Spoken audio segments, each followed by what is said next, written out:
Olá amigos, estamos aqui para mais uma aula de astronomia e hoje nós vamos tratar do tema selenografia.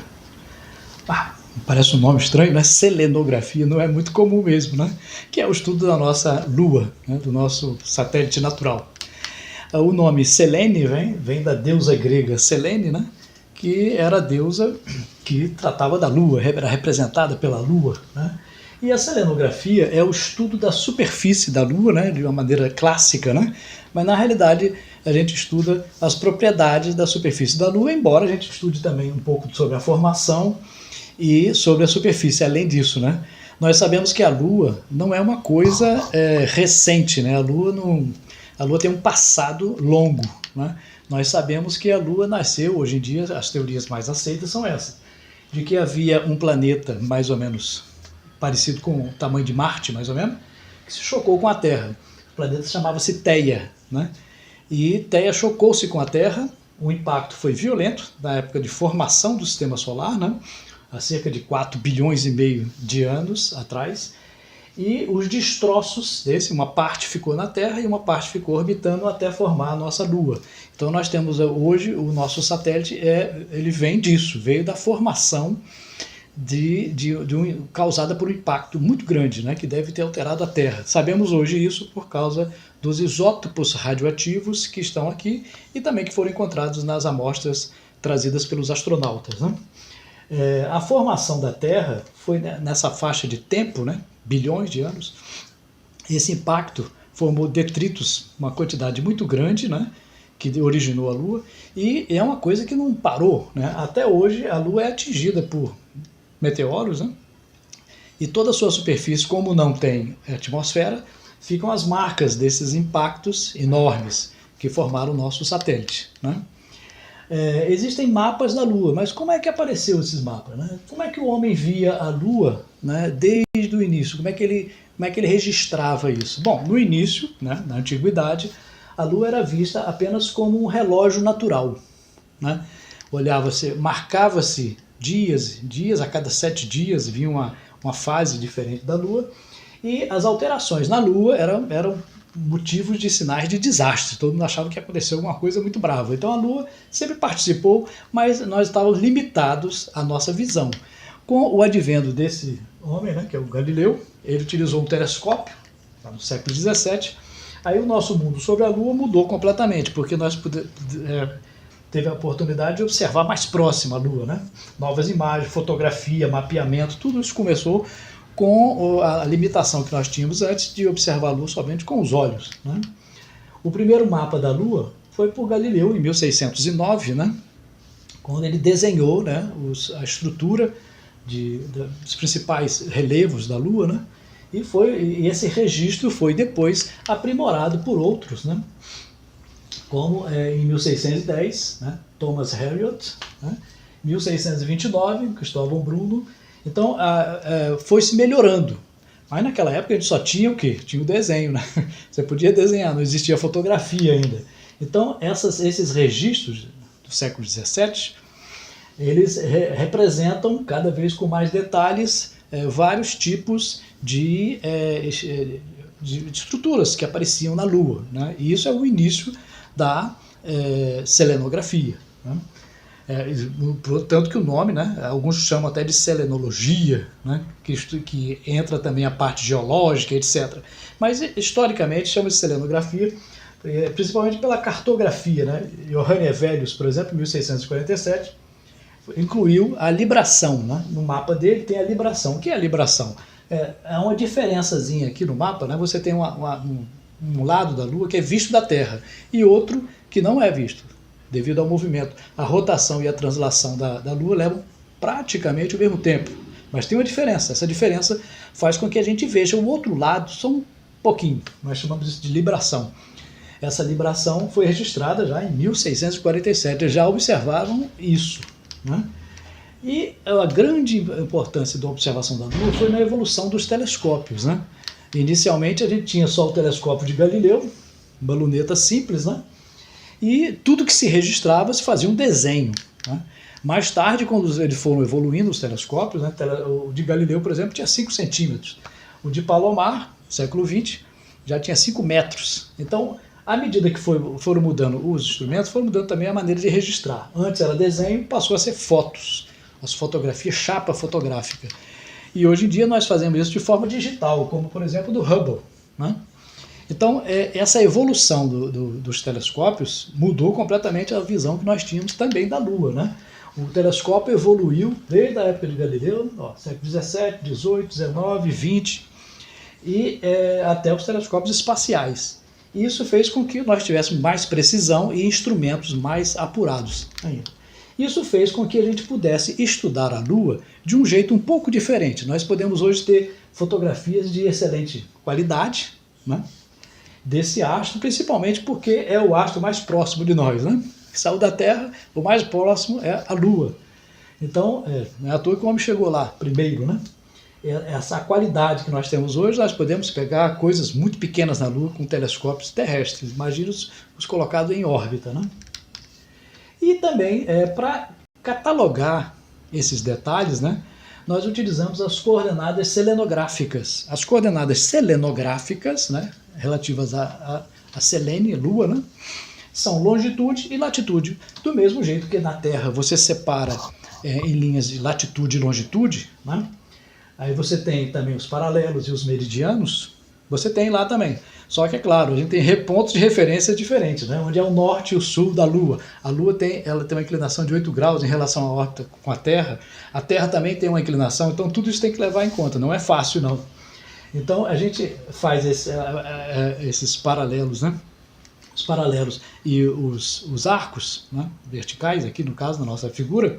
Mas isso aí foi uma coisa trabalhada por décadas e décadas até conseguirem, né? Então a gente usa o norte e o sul como referência e o meridiano primário, que lá, aqui na Terra, é o meridiano de Greenwich.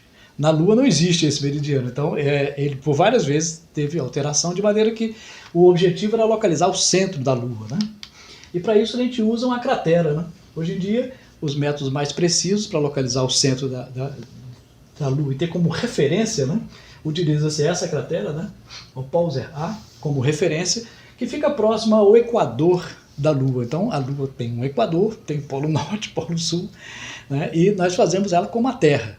E para localizar uma cratera, a gente utiliza também a mesma metodologia que usaríamos aqui na Terra, só que com valores diferentes, né? Tem que transcrever uma coordenada em outra, né? A Lua também tem mares, né? Mares? Sim, mas são mares assim, que não tem água, né? Os antigos achavam que porque eles pareciam mares, né? Como eles pareciam mares, né, então foram chamados essas áreas mais escuras, né, foram chamadas de mares. Na realidade, nós sabemos que são planícies de basalto, né? O basalto é um tipo de rocha, como o solo daqui do fundo do mar, da Terra, né? Então nós temos basalto aqui e temos lá também. Nós podemos até identificar as características próprias de uma rocha lunar. E a Lua também dividida em vários mares, né? Ou Maria. Maria é o plural de mar, de mare, né? Eles são derivados de erupções vulcânicas. Então, no passado, né, grandes rochas atingiam a Lua na sua formação e ativavam as camadas mais profundas e deixava aflorar lava, e essas lavas escorreram e formaram isso que nós chamamos de mares. E junto com os mares tem as crateras, né? Cratera Tycho, aqui, uma característica, né? Copérnico, outra bem conhecida. Então, vários tipos de objetos foram selecionados, e a quantidade era tão grande, né, que para representar todas as crateras da Lua, né, era muito difícil. Hoje em dia, a gente tem um mapa praticamente completo da Lua, né? Você pode identificar coisas lá com 10 metros, 20 metros, crateras e microcrateras. Hoje nós sabemos que uma rocha da Lua tem microcrateras. Por quê? Porque a Lua não tem proteção alguma. Então qualquer astro que vagueia pelo sistema solar, como o resto da formação, atinge a Lua e faz uma microcratera, uma cratera pequena de 1 centímetro, 1 milímetro, 1 milionésimo. Existem crateras microscópicas também, tá? Então o registro de tudo isso aqui já é uma ciência, é a selenografia, né? E nós temos uma variedade enorme de crateras, né? A cratera Tycho, né? Tycho, 85 km, Clavius, 231 km, né? Leibniz, com 245 km, que se não me engano fica no lado oposto, né? Nós sabemos que todas essas crateras têm a parte que fica voltada para a Terra, que são mais conhecidas, e a outra parte, do outro lado, né? Que muitos chamam de lado escuro. Na realidade não é um lado escuro, né? Às vezes a gente fala sem querer. Ele é claro como o de cá também, só que para a Terra ele não é visível praticamente, né? A Platão, 100 km, mais ou menos, Arquimedes, 83, Copérnico, 93 km. Então esse conjunto é estudado, né? E até o astrônomo amador pode fazer essas fotografias com telescópios caseiros mesmo, dá para fazer, né? Mapas da Lua já existem, né? Você pode comprar um mapa, colocar lá, e identificar os principais objetos da superfície. Esse estudo é a selenografia, tá? É um estudo bem clássico, né? Na formação do astrônomo, e importante também. Existe uma terminologia, né, para a selenografia. Quando você está observando a Lua, às vezes usam termos próprios para a selenografia. Por exemplo, cratera. Cratera é uma depressão circular. Tem que ser circular para ser uma cratera. Catena é um conjunto de crateras, né? Uma cadeia de crateras. A fossa, né, ela é longa, estreita. Lacus, uma pequena planície. Então tem vários termos, né? Eu não vou dizer todos, né? Rima é uma fissura, tem cadeias de montanhas também, né, na Lua. Então a gente usa termos para expressar coisas que parecem com a geologia da Terra também, né? Existe um mapa também topográfico da Lua, né, onde a gente vê as altitudes, áreas mais altas, áreas mais baixas, mas quando a gente fala alto e baixo é em relação à média. Então existe uma esfera hipotética com altitude média, em relação a ela você pode ter 8 km para cima, né, pode ter 5 km para baixo. Então tem áreas que são áreas muito mais baixas do que o restante e áreas muito mais altas, né? E para localizar essas crateras a gente usa duas coordenadas, né? Latitude lunar e longitude lunar, que são as coordenadas selenográficas, né? Ao estudar a Lua, né, o lado visível, esse que nós olhamos daqui da Terra, existe toda uma estrutura, uma composição, né? Você, ao observar a Lua, você vê nesse formato, e o outro lado, que só foi visto, né, depois que os russos conseguiram lançar uma nave e até o outro lado para fotografá-lo, né? Observe que há uma diferença entre os dois lados da Lua. Esse está sempre virado para a Terra, né, porque coincide a rotação com a translação, que a gente chama de revolução, né, em torno da Terra. E esse lado é bem diferente. Esse aqui tem poucos mares, esse tem muitos mares. Até hoje ainda é um mistério exatamente por que isso acontece, né? Talvez a posição da Terra que proteja ou não proteja ou desvie mais os meteoros que atingem a Lua, né? Existe também mapas topográficos, né? Você pode analisar a topografia dos dois lados, né? E há uma diferença razoável. Isso indica que a Lua passou por uma etapa, né? Uma etapa de bombardeio muito grande, né? A Terra também passou por isso, só que a Terra tem atmosfera, a Terra tem movimentos, né, que apagam essas crateras da Terra, né? Então, como por exemplo, a cratera que atingiu, o meteoro que atingiu a Terra e fez a cratera que eliminou os dinossauros, estava lá, está lá, só que foi coberta pela erosão, né? Na Lua não tem praticamente erosão nenhuma, né? Nós sabemos hoje que a Lua tem um núcleo quente, né? Ela tem atividade, mas bem menos ativo, né? Então a Lua não tem assim uma atividade vulcânica tão forte como a Terra, tem menos, né? E a composição da Lua é bem conhecida hoje em dia, através de análise espectroscópica, análise de isótopos, né? Análise de rochas trazida pelos astronautas. Nós sabemos hoje a composição praticamente completa da Lua, né? E também tem aqueles mapas gravimétricos, por exemplo. Esses mapas indicam o quê? Essas cores indicam o quê? O gravimétrico indica a intensidade do campo gravitacional, tá? Que vulgarmente a gente chama de G, aceleração da gravidade. Na Terra é 9,8 em média, mas a Terra oscila também. Existem mapas gravimétricos da Terra.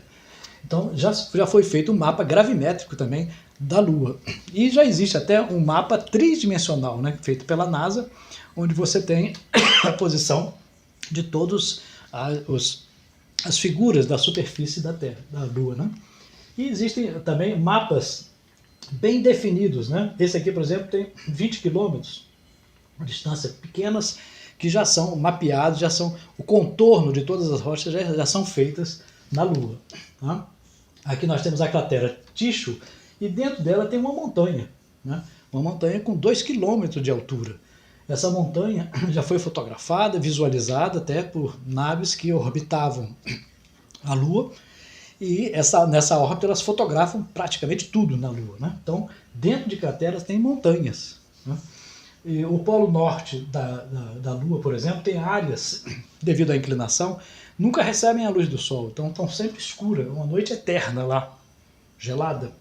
Estima-se até que deva existir lá, né, talvez água, né, e congelada, né? Pode ter também de gás carbono, né, o gelo seco, né? E está avançando tanto a fotografia que aqui a gente tem, por exemplo, isso aqui foi o lugar em que fotografia que aqui a gente tem, por exemplo, isso aqui foi o lugar em que pousou a nave Apollo 17. E aqui do lado eles conseguiram fotografar o rover. O rover é aquele, uma manchinha bem pequena, né, ali, é aquele jipe que eles andaram na superfície da Lua, né? Existem montanhas na Lua, né? Os Apeninos também, que parecem com uma cadeia de montanhas, né, localizada na Lua. E a montanha Zima, né, a altura é 7.500 km, enorme, né? Aqui outras montanhas, né, com a largura de 70 quilômetros. Então existem figuras geológicas, estruturas topográficas completamente inéditas, digamos assim, né, lá paradas no tempo. Porque a Lua não tem muita movimentação, porque não tem erosão, nem tem movimento de placas tectônicas, né? Então esse estudo é o que nós chamamos de selenografia. A selenografia é esse estudo do nosso satélite natural e que serve para a compreensão cada vez mais do nosso próprio planeta. Ok? Obrigado.